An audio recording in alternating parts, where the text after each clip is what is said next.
여러분 반갑습니다. 지역자치연구소 최영성이고 저는 오늘 그 허영식 이윤복 그 교수님의 글 가지고 내러티브 지향 민주시민 교육의 가능성을 좀 제가 탐색하는데요. 요 논문이 사실은 어, 이 논문이 2021년 논문인데요. 저는 이제 내러티브 지향 민주시민 교육뿐만 아니고 그 생태교육, 생태교육, 까지 한번 확대해 보도록 하겠습니다. 그래서, 이를 위해서는 지역자치 풀풀 민주 속에서 아이들이 실제적으로 민주주의 교육과, 또 생태교육을 체험하는 게 중요하다. 이런 것들을 함께 동반해서 좀 얘기하도록 하겠습니다. 우리나라의 민주시민 교육은 참 잘 안 되고 있습니다. 왜 안 되냐 하면은, 아,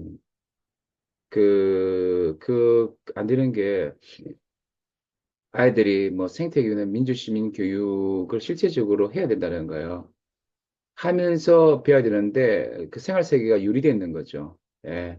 그래서 그 생활 속에서 경험한 거, 이런 것들을, 이야기와 담론을 구성하면서 또 자기 경험을 재구성하면서 또 수업 시간 배우면서 또 표현하면서 이렇게 배워가야 되는데 안 된다는 거죠. 예를 들어서 독일 같은 경우는 아이들이 이제 초등학교부터 어떤 당에 가입할 수 있대요. 지역당이나 또 뭐 국회의원 민주당 이런 데 가입할 수 있다는 거죠. 그래서 민주적인 어떤 이런 체험들을 한다는 거죠. 그렇게 하면서 시민성을 경험하면서 그걸 표현할 수 있고 수업 시간에 참 그러면 이제 어떤 민주시민 교육이 얼마나 재밌겠습니까? 그리고 생태적인 기후위기 시민성 차원에서도 여러 가지 기후위기를 생태 위기를 해결하기 위한 활동을 하면서 그런 어떤 체험들을 내러티브 하는 주체가 됐을 때 또 나름대로 또 민주시민 교육이나 생태 교육이 얼마나 재미있겠습니까? 근데 우리나라는 그렇지 않다는 거죠. 우리나라의 그 민주시민 교육은 너무 추상적이고요. 객관적 지식을 가르치는데 이게 그 뭐냐 하면은 그 어떤 한계를 갖고 있냐 하면은 한마디로 말해서 좀 뭐냐 하면은 너무 이제 괴리가 있다는 거죠. 불일치가 있다는 거. 이론적으로 배워지면 학생의 풀뿌리 민주주의 이런 쪽에서 민주주의를 경험한다든지 실천한다든지 생태적 실천이 없는 상태에서 막 가르치니까 또 인지적 측면이 있지만 또 정의 측면과 구분되고 괴리 불일치다는 거죠. 그래서 수업 시간에 학습 지식과 민주주의 원칙을 실생활에서 내면하고 실천하는 것이 너무나 부족하다는 거죠. 그래서 만약에 아이들이 실제 생활 속에서 생태라든 민주주의를 위한 어떤 경험들을 하고 있다면 오히려 수업 시간에 자신의 경험을 내러티브를 발표한다든지 또한 그 이론 같은 것들이 삶과 연관성에서 새롭게 성찰될 수 있는 하나의 방식으로 올 수 있는데 아이들이 이제 뭐 내 학원에만 가고 뭐 이런 것에 대한 경험이 없다는 거예요. 그리고 이제 민주시민교육이 도구가 되는 거죠. 교육적 논리보다 정치 논리 우선된다는 거예요. 사실은 교육 정치 도구로 이용돼 가서 우리나라는 사실은 그 정치 도구로 교육이 많이 됐고요. 옛날에 그 일제시대 한국 식민화 교육, 그 다음에 또 독재시대 반공투사로서의 또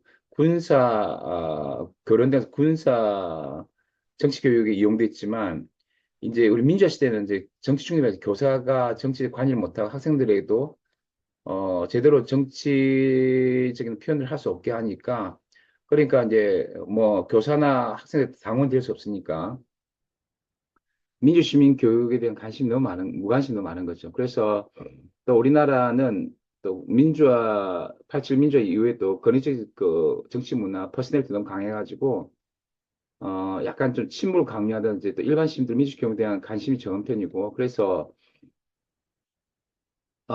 정말 이렇게 문제있다는 거예요. 그래서 어떻게 해야 되느냐. 제가 볼 때는 일방적인 강의실 수업이나 주식 교육이 아니고 실제적으로 그들이 삶의 체험한다. 풀뿌리 민주주의나 생태 기후 위기를 해결하는 이런 어떤 체험이 쓴다는 거야. 그래서 내러티브를 표현하고 또 소통하는 그런 게 있었는 거예요. 차라리 어린이들이 그 어떤 당에 가입해가지고 서로 초등학교 때 막 싸우면서 자기 입장에 맞게 이렇게 아주 갈등을 보여주고 그러면서 그 서로 이해하며 또 배워야지 생활 양식의 민주주의를 갖다가 가진다는 거예요. 존 듀이가 말하는. 그래서 학교 공동체가 저 민주주의를 배우는 그런 도덕 공동, 정치 공동체가 되고 또 언면동 수중에서 어르신들도 지금 사실 민주주의를 배워야 되고 학습하는 주체되면서 아이들 참여하면서 배워야 된다는 거죠. 그래서 제가 볼 때는 그렇지 않다면 민주시민이 너무 지루하고 뭐 설명의적 수업 활동이 재미가 없다는 거죠. 그리고 그래서 이제 정말 내러티브가 된다는 거죠. 독일에 참 이 정치교육 민주시민이 잘 돼 있는데 근데 이런 게 있대요. 보이스 텔스 바 합이라는 게 있대요. 그래서 여기서 이제 뭐가 있냐면은 일종의 주입 교화 금지가 있대요. 그 주입 교화 금지를 안 하면은 우리나라 보통 민주주의한테 강의식 주입 교화가 많은데 뭐 어떻게 이렇게 그 보이 텔스바 합의에 따라서 주입 교화 금지가 아이들이 의사소통 가운데서 민주주의 할 수 있느냐? 아들이 풀뿌리 민주주의나 이런 것들을 경험하고 자유롭게 내러티브하고 발표할 수 있어야 된다는 거죠. 그죠? 예, 그리고 보이 텔스 합의 제2명제가 논쟁적 반영인데 논제적 반영의 원칙은 학무 정치에서 논쟁점을 수업 시간에 가능한 반영한다. 그 논쟁점을 그냥 실제 어떤 민주주의를 경험하면서 이렇게 고민이 있어야지 논쟁점을 깊이 반영하지 않겠어요. 네. 그런데 그렇지 없다 하면은 잘 안 되겠다는 거죠. 그래서 아이들이 실제 자기들이 뭐 초등학교 때 정당에 가입해가지고 민주대에서 굉장히 논쟁을 해보고 이렇게 해야지 그걸 또 이제 수업 시간에 막 논의 주제를 가지고 얘기를 할 수 있는 거죠. 네. 그래서 정말 그다음 볼테스바 하비스 삼세명제가 이해관 고려인데 이해관계를 고려해야 되는 거죠. 그래서 이해관계 지향과 주체 지향과 활동 지향, 참여 지향 뭐 이랬는데 어쨌든 이런 기초적으로 자신들 이해관계 속에서 이것들 잘 공감하면서 소통해야 되는 거죠.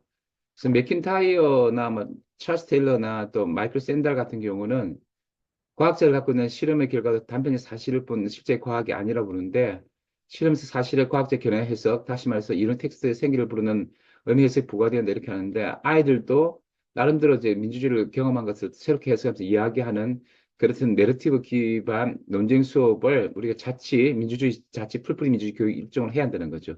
생태교육도 마찬가지고. 그래서 민주시민 교육에서 가장 중요한 것은 내러티브를 작동시켜야 되는데 내러티브 작동시키는 실제적으로 우리나라가 언명동뿐만 아니고 학교가 민주주의를 경험하는 실천의 장이 돼야 되고 생태계도 마찬가지 맥락이 있지 않겠느냐. 이런 부분들이 지금 우리나라가 작동되지 않기 때문에 우리나라 교육이 너무나 잘 되지 않다. 그래서 이렇게 이제 수업 시간에 끊임없이 논쟁을 하다 보면은 정말 자신의 권리만 자신 자유만 추구하는 자유시민성과 또는 적자 생존의 원리에 휘둘리는 신자의 주체성이 아니라 공화주의적인 또 공동체적 주체성 가운데서 다층적인 어떤 민주시민에 대한 어떤 경험과 체험과 내러티브를 가지고 또 기호 시민성을 가진 그와 관련 또 다양한 내러티브를 가진 아이들로 자라가지 않을까. 그래서 이제 20살 넘어서도 사실은 이런 내러티브 교육을 대학에서 가르치지 않는 우리 한국이 미친 이런 어떤 상황을 넘어서야 된다.